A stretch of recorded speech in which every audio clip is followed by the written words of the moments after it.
Welcome to today's episode of Sisgetagrip. And today's episode, it's gonna be a very touchy-feely topic. Yeah. And we're gonna just brush up on the issue of domestic violence. Yes. And I know it's one of those topics where it's kind of like, Let's not talk about it. Yeah, it's kind of like under the rugs. But today we're gonna just kind of dive into it and talk about it. The main reason why we wanted to talk about this is because a couple of months ago, I believe that we heard of the story of a man in Florida, a pastor specifically, who shot his wife. So, and it was some kind of domestic dispute. We don't know the details of it, but it was along those lines. And we just want to kind of dissect that issue, talk about it. But before we even get into that, we want to remind you that if you are watching, we urge you, we thank you for your support, but we are urging you to please hit the subscribe button down below. Take this opportunity to just like or comment or subscribe to our message and hit the yes and then hit that notification bell. That way that every time that we put up a video that you know and you're up to date. Yep. All right, so we thank you for doing that, and we're gonna jump right into it. So perfect. So as Stacey mentioned, like a few months ago, we heard the story of a pastor who killed his wife. Then this video surfaced that there was like history of domestic violence, police reports, all these great things. Not great things, but all these things surfaced, right? And I think for me, when I was hearing the story, what I was most disappointed in many people was they focused mainly because he was a pastor, and not solely because he's a man. I like want to reiterate that like pastors are human, right? So the idea that became like the topic of the conversation versus the woman who's lost her life, I was just like extremely disappointed. But I was more so disappointed because there was history of domestic violence, there's history of this happening, and for me, I thought culturally, right? Like, unfortunately, I was talking to one of my friends, and it's a guy that actually brought this up, and he made a very good point where he's like, culturally, sometimes the women stay because they've seen it for generations where their mothers have stayed because they're like, that's all they know. Like, so maybe like the mother was abused, whether physically or verbally, so they've grown up as women, have grown up to now accept like, oh, this is part of the marriage. And to hear that come from a guy, I was like, oh, you know, that's really powerful, because most guys won't think that way, or maybe most guys do, but this guy like expressed it like it's not okay, right? Like, you shouldn't be hitting a woman, but more importantly, you shouldn't stay if you're being hit. But that's what like really, that's the conversation, and that's how we like, I guess, land on this topic, because we realized like, wow, like by God's grace, we haven't faced this issue, but I also know people who have been in domestic violent relationships. So yes. So one of the big things was that I think that it's easy to be looking into a domestic violence relationship and going like, why are you still there? The person is hitting you, or like, you know, verbally abusing you. Like, it's a no-brainer for us looking in the situation. But like, we want to kind of dissect into the reasons that people may choose to stay in a domestic relationship. So we have a few points, and we're just gonna kind of read through them and kind of hear. We would like this to be an interactive section where you can comment down below and kind of tell us maybe what are your point of views on this.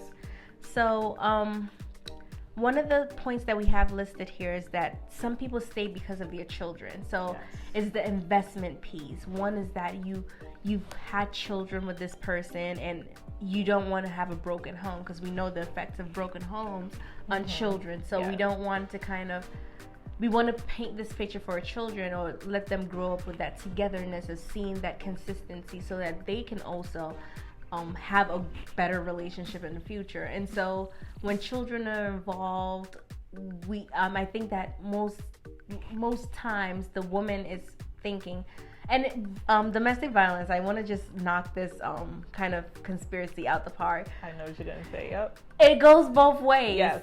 It's not always the woman being abused. A guy could be domestically abused in a relationship. So it goes both ways. I'm gonna use a woman because I'm a woman, and that's what that's the example I can give, but needless to say, it goes both ways. But I think when kids are involved, people are very reluctant to leave the relationship because they're thinking, oh my God, I don't want this kid to like grow up without a father. I don't want this kid to grow up without a mother. So I'm gonna like tough it out and stick it out for the sake of the children. But like, at what point do you decide that that's gonna be dangerous to the point where, like the situation we saw in Florida, where you're not even available to be there for your kids because you're no longer alive because you're dead from a domestic dispute. Yeah, and I also want to say, like, I haven't had a history of working with kids for like such a long time. Kids also see this, right? Yes. So I, like, not to share no names, no locations or anything, like I've had students in the past who have shared with me that like, my mommy got a black eye today, like, you know, like kids are wild. Yeah, so like, and you know, like this kid is just like sharing his weekend, sharing her weekend with me, and this is what they've shared. So like, even with the idea of like you're staying for your child, I also think the child sees this, and in some way, as a female, if it's a daughter or something, I personally feel like they also grow up thinking like, oh, this is okay because mommy like went through this. But then for a son, they also grow up possibly saying like, oh, this is okay because I saw daddy hitting mommy and mommy was there and mommy was fine. Like, I just feel like there's so many implications, like long-term implications that come with it. Even if you like decide to stay for your children, I think you should be mindful of the aftermath of it. And like Stacey said earlier, right, it's easier for us to sit here and give all the advice in the world, but we're not in anyone's shoes, but this is just like our advice, and like also like reasons why some women or men may stay. Yes, and also let this go on record. Like, we both have experiences well versed in like childcare, so like we know, like we work with kids directly who may sometimes share these stories of us. So we know, like, we can't maybe advocate for people in domestic relationship, but we've seen the effects of children of who are products of domestic abuse. Yes. And for boys, I'm just thinking of like one of my male students. Like I think it was like one of my first like teaching jobs, and he hit a girl so hard. I was just like, are you out of your mind? He's like, my dad hits my mom. Like, he said it so casually, and I was just like, okay, I just went from suspending you to like maybe having you see the social worker. And for me in that moment, I was just like, wow, like I could have been very harsh as a school leader and be like, oh, you need to get out of my building. But then I was just like, wow, like this is what he's seen at home. Granted, like I had to report that to a social worker. Luckily, like mom, child, and everyone like figured out the situation, but like it really does have a trickle down effect on the children. Yes. Yeah. Definitely. Another reason we thought of was because, and I'm gonna go back to culture, but just the stigma of having a failed marriage, right?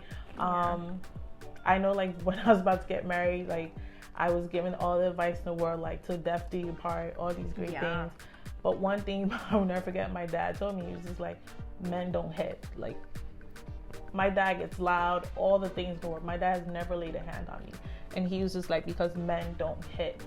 So that's the one thing he told me. He's like, oh, he cheats is okay. Not really. But if he hits you, then that's a different story.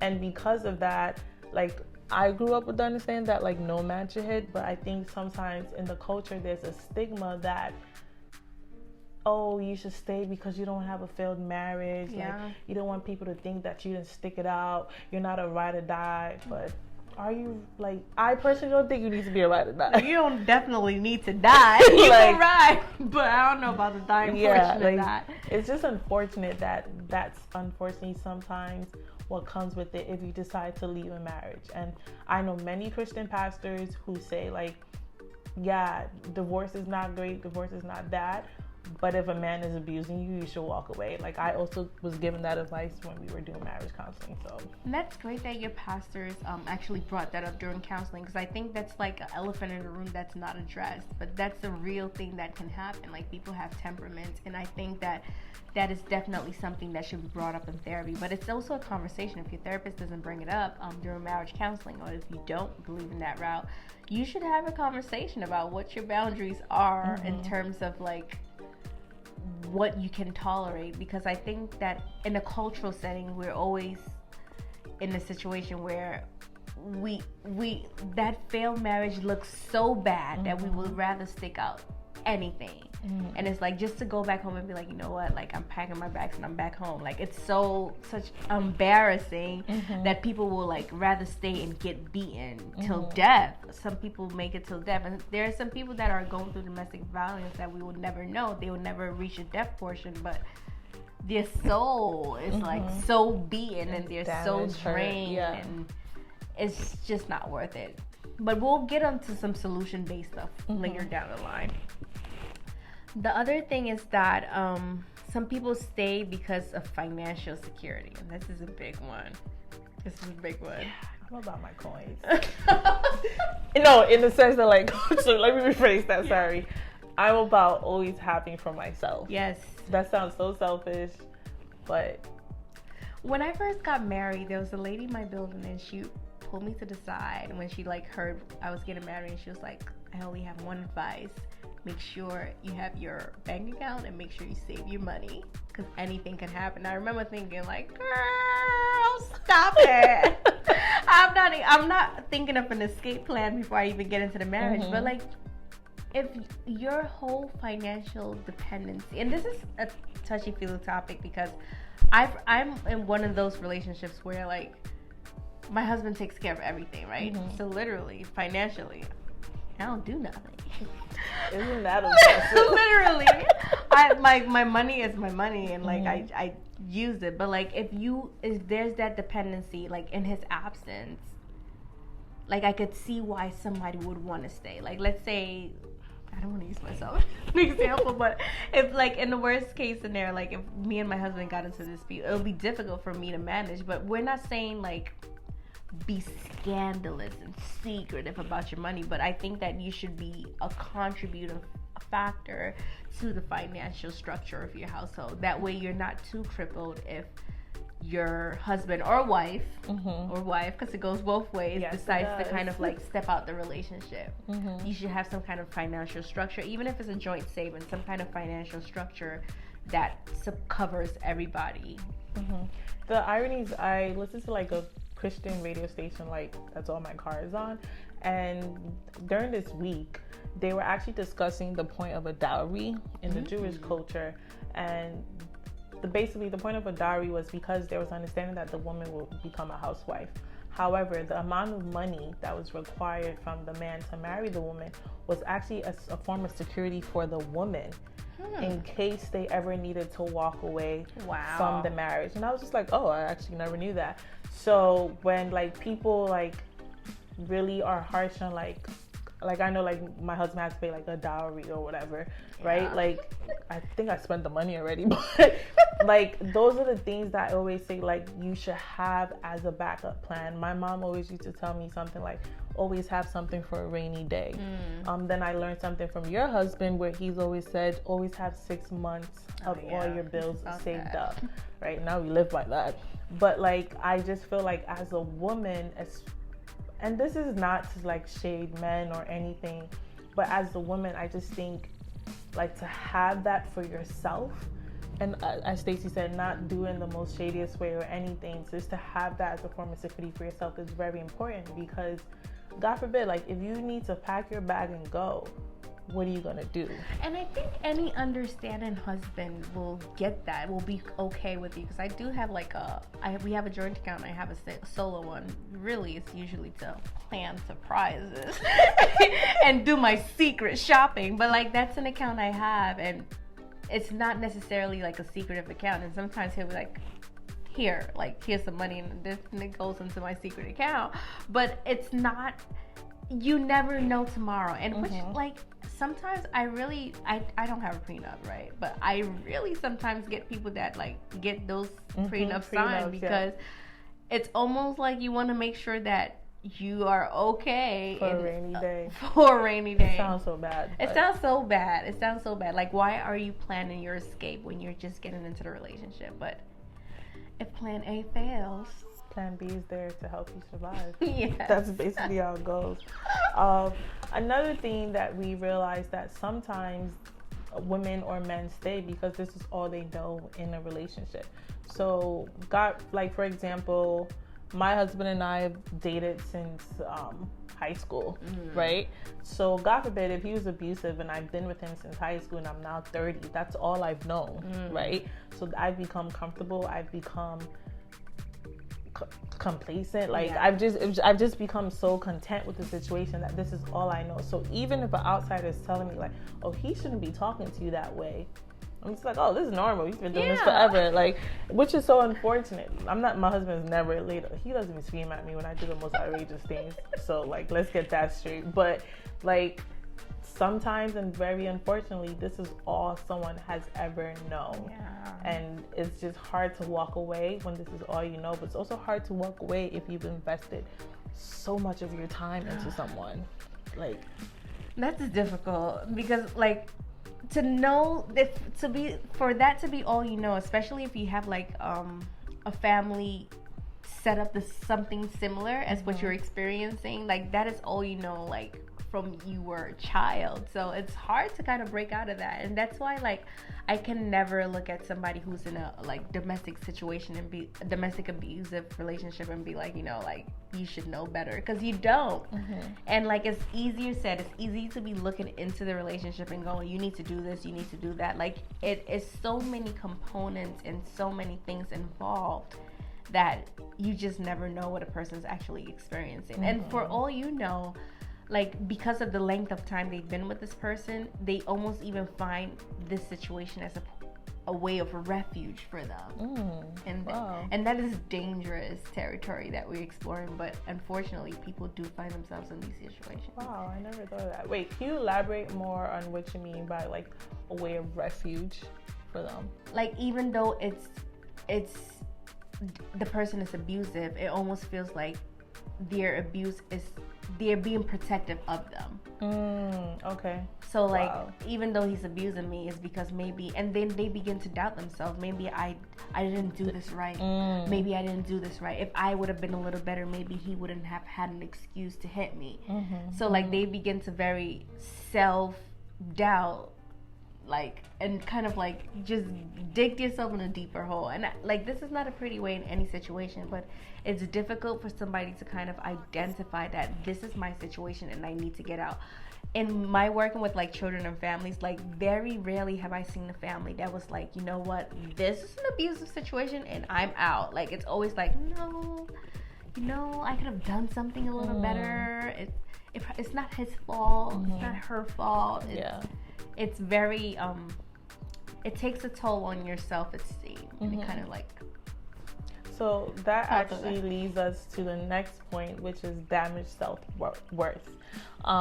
Because I think, once again, speaking from the perspective of a woman, like I think after a while, when you're constantly being reminded that you're not good at something, you should have done this better, like I'm mad at you because a lot of like domestic abuse also start with the emotional factor, and like there was a term for it, but basically the term was explaining like taking over the person's mind, right? So like it's gaslighting.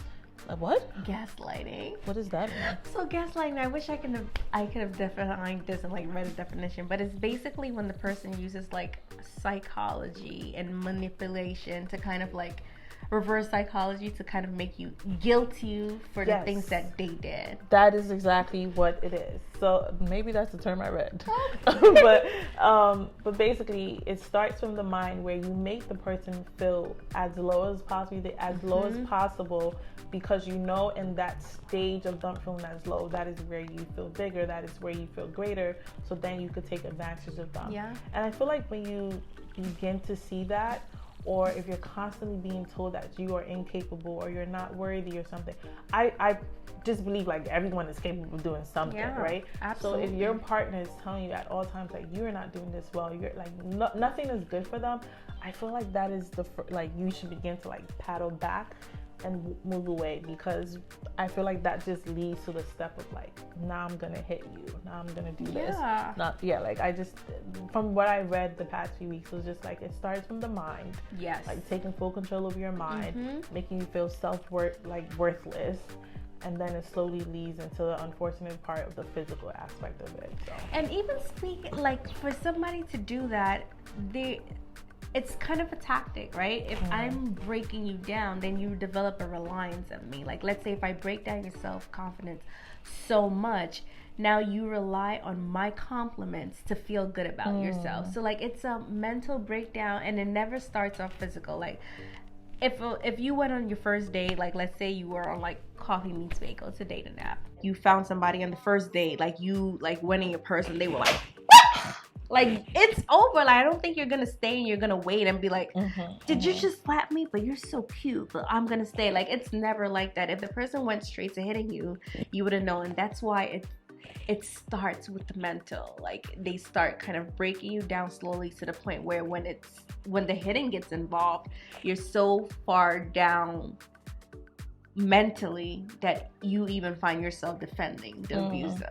So it's so many components to this. And I think as an African house, like an African, I don't want to say household, because we try to keep this very multicultural, but like, even as second generation Africans, right? Are we first generation? I never know. But like, you know, as descendants of Africans, we are this topic is very on the hush hush. If your husband beats you, you know, just put some foundation on and come to church and just talk to God about it. But sometimes it goes beyond just talking to God about it. Sometimes you just need to pack your stuff and you need to leave, especially if it's gonna cost you your life. Yes, I agree 100%. You wanna go to the next one? Yes. Emotional self-esteem, and the next point that we have here is that it's too dangerous to leave. Yeah. And she says, in fact, very dangerous to leave. Like, now he's like, so I actually read this book, right, where the abuser was basically, when the woman made threats to leave, he would threaten to take his life, his own life. So like, the woman didn't know what to do because she feared that if she left, he will take his life. Wow. And I feel like people that are manipulative,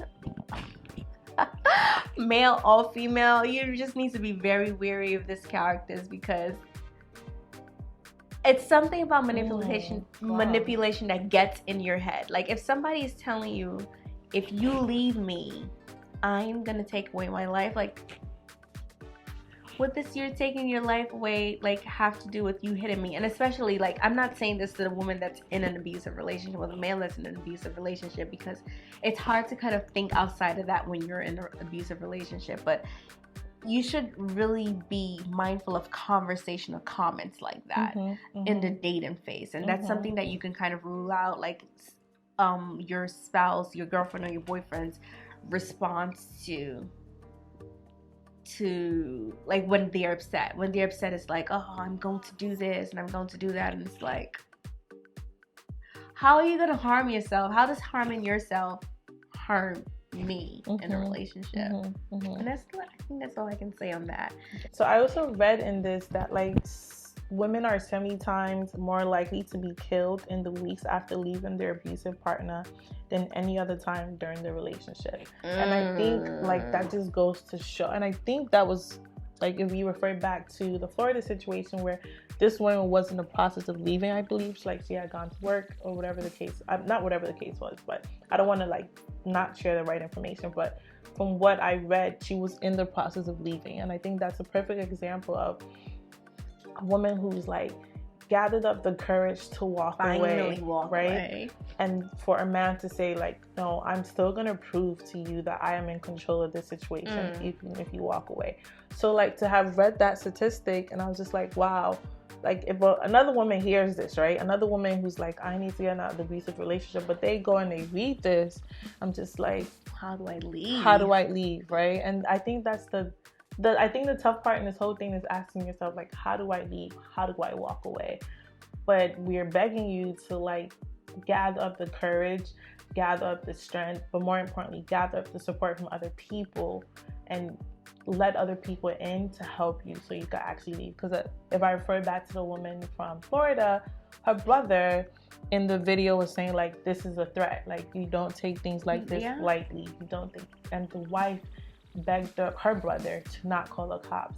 And I've never interviewed the brother or never met him or anything, but I could probably think that like, wow, he probably wishes that he would have done more to help his sister. So like, yeah, the statistics say like you're 70% of women are more likely to be killed within weeks of leaving, but still, like, be part of that 20% that still leave and still survive, because the goal is to make that 70% decrease, so like more of us are staying alive and not unfortunately passing away. And also talk to people about it. I understand you don't want to talk to your nosy siblings or like close family members about it, but if you have to seek like help from the police, seek help from your church, seek help from, if you feel like it's too embarrassing to go to church because you went there to like, you know, join you guys together, seek help, like professional help, where somebody could be accountable for their actions. Because I think that what made this Florida situation like good was that he had it filmed, so he had record of like, you know, this, he tried it, because she was just gonna keep it in the hush hush. And again, it goes back to that embarrassment about the cultural portion of it, and like kind of him being a pastor, like him being a church leader. Like, I don't think any one of us is sitting here, and not speaking of any pastor I know of, but I don't think anyone's sitting here saying like, oh yeah, this pastor is abusive. So like, yeah, absolutely not. So like, kind of even protecting the image of your church, or like protecting his image while protecting yours, because if he's abusive, then you're the recipient of the abuse. So like, you have to kind of like, I think people are very protective of that, but I think if you learn to seek like professional help, there are a lot of counselors whose work is HIPAA compliant. Like, they cannot disclose certain information unless it's your life's at risk. And in that situation, had the counselor known that her life was at risk, she could have intervened, or like he could have intervened, whichever the counselor is. Yeah. And I also want to share, like, I know, and I'm saying I know because like I did a lot of research on this, like when I heard the story of this woman, but I know like to file a restraining order in many states is like the most tedious process ever, to the point where I actually saw a video of a woman, Black woman, who went to court to file a restraining order over her husband or boyfriend at the time, and the woman actually ended up getting arrested because for like trying to file a restraining. Well, there was like other events that led to it. Like, she was telling the people like, this man is going to kill me, but she started like screaming like, I need help in the video. And I guess there was a judge in session, and the judge like overheard the woman screaming. So I'm like, oh man, this judge is coming to save her life. This judge came and put this woman in contentment for disturbing his court case, had her arrested. And like, you know, I think like in stories like this, that's like discouraging. It's discouraging because you're going to the people in authority, the people who are meant to serve and protect you, and yet you're ended up in handcuffs. So like, even though like to file a restraining order is so tedious, it's like such a long process, even if that process it's not working on your side at the moment, I always say, please have someone in your corner, like someone that you trust and you can confide in, that it's going to be able to help you when the law unfortunately isn't available at the moment. So absolutely. And I think I mentioned this part earlier, where society perpetuates the ride or die female in this situation, like the ride or die female. Truth be told, I'm really not ride or die, like in the sense that like my husband knows this very well about me, that if and when you ever make me feel less than what I know I am, I'm gonna walk away. Nothing to do with being a ride or die.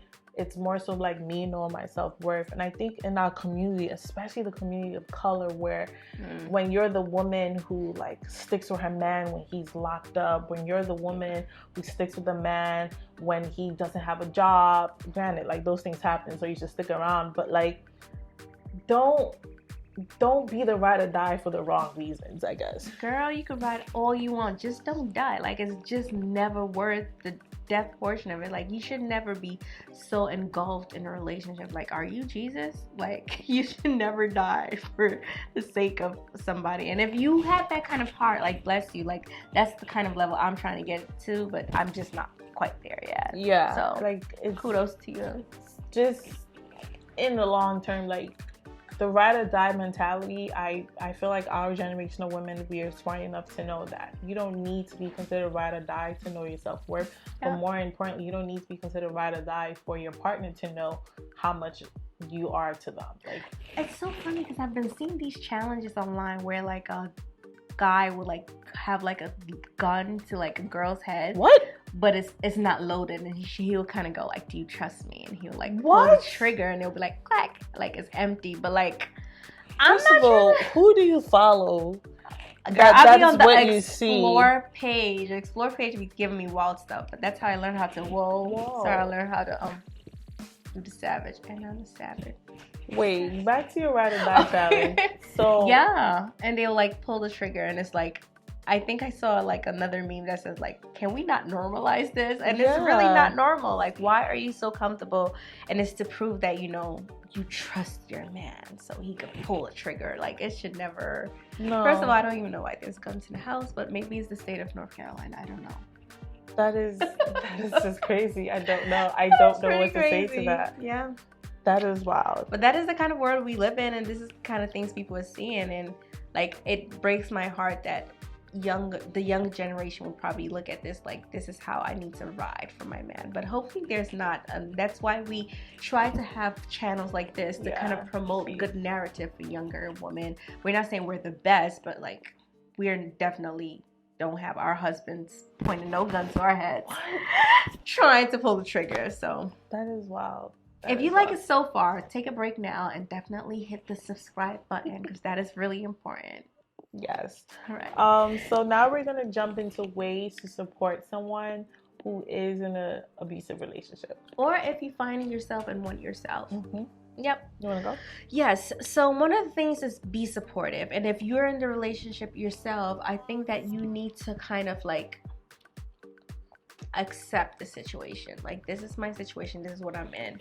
But if it's somebody else in the situation, I think just being supportive. And I know it's very difficult because in the past, when I've had friends who'd been in like domestically abusive relationship, I'm kind of like, girl, don't you see what's happening? And like, I was very what would the, like, I was like, why can't you see it? But instead of that, I think the better approach would have been like, you know, I may not understand because like, I'm not in your position, but you know what? Take as long as you need, but if you need help, like, I'm here. So that like, when situation got bad, like, they can kind of like be comfortable coming back to me to confide in. Because I think that in my being like, girl, don't you see what's happening? It made them very defensive and also nervous when it came back to like, when the situation got worse, they were afraid to like come back, I told you so. Exactly. Because like, and I wasn't supportive the first time. So being supportive, being a lending ear, because the situation may not be at its worst when you're being told, so you kind of want to just be there for when it becomes a danger to themselves. In my situation, that's what I've experienced. That's good. Another part was, as a friend, this probably sounds really weird, but focus on the unhealthy aspects of the relationship, because there's a girl that I could think of who like was in an abusive relationship, and she always remembered like the good things the guy was doing for her. And I think as a friend, you need to be the reminder, and this may be a bit counterintuitive to what Stacey just said, but like, be the little reminder, just like, he just like, God forbid, just like bruised your eye, you know, like, are you sure this is what you like? In that conversation of being supportive, just be like, do you see your hand? Like, is this okay? You know, be that friend that not so focused like, oh yeah, he bought you that bag, you know, like, don't remind them. It's gonna sound bad, but don't remind them of the good times, because the truth is, the abuse outweighs the good times. And that's what you want. Like, the goal is to get the person out of this relationship, so the abuse should outweigh them getting the bag or them getting a pair of shoes the last time. I'll never forget this. One of my pastors said something to me, like, this is when the husband and I were dating, and like, we had gotten an argument, and I think like I was upset, and I may have like said something and expressed it in church, and one of the pastors said to me, he was just like, that is the dangerous thing about you young women, is that a man could buy you anything and you will give him another chance. And I was just like, ooh, wait a minute. This is a little argument. But when he said that, I always kept that in mind, because I made myself like always be conscious of the fact that one, I can't be bought, because I need a man to respect me with the understanding that like whatever you think you could do for me, I could do for myself. So when he said that, I always kept that in the back of my mind that like I need to make sure that whatever this man is going to try to woo me with, I need him to know that unless the behavior is changing, that's the only thing I need to be wooed by. So like that's a good one for the, like, I hope you guys are listening to this. Yeah, so just really like keep that in mind, that be the friend that just softly reminds them of the unfortunate worst times and not so much the good times, because you want them to walk away from this relationship. Yeah. This is such a sticky topic because it's so difficult to kind of talk somebody into, because then it's like, how do you not come off as that hating friend that's like, you know, that always sees the negative? But then like I feel like the truth is, if your friend knows your heart, they should know that you're not the hating friend. Like I don't know how to explain that. Like you're the friend that keeps it real. So like, yeah, it's, like the theme's God consistent. forbid, like I will want you to tell me when I'm messing up at any and every time. I won't look at it as like Stacey's hating or anything. I would just look at like, no, she has my best interest at heart. Yeah. Because there's a friend who like no one says anything about her anymore because she always like is very standoffish. But she's coming off as like really looking really crazy to people. So the truth is like, do I want to look crazy to everyone around me, or do I want that one person to tell me that like, you look wild right now? Yeah. And I sometimes just need that one person to put me in my place. Sometimes Usually it is my husband. Like, you need to sit down. That's Usually my husband. Girl, I feel like that's sometimes. Yeah. The next point that you have here is keep the conversations friendly and not preachy. Sounds like what we're doing. I'm kidding.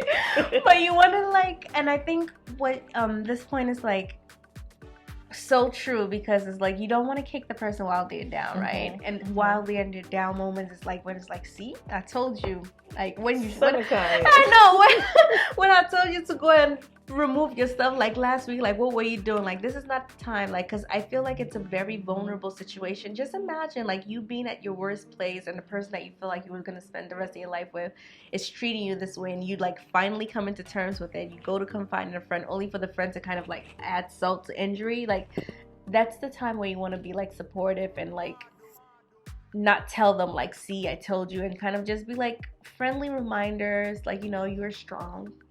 You're powerful. Like you still gotta. I mean, look at you. You gotta motivate your friend. This is not a time to like preach to your friend what they should be doing, what they shouldn't be doing, but maybe kind of like keeping a very strength-based conversation and reminding them of the strengths and like times where they were maybe able to overcome things. And the last one that we have, which may sound a bit obvious, is don't blame the friend. Just don't blame your friend for them being physically abused, because I think I've heard in a lot of movies too, and unfortunately like movies with people of color, where there's like, girl, what did you do this time?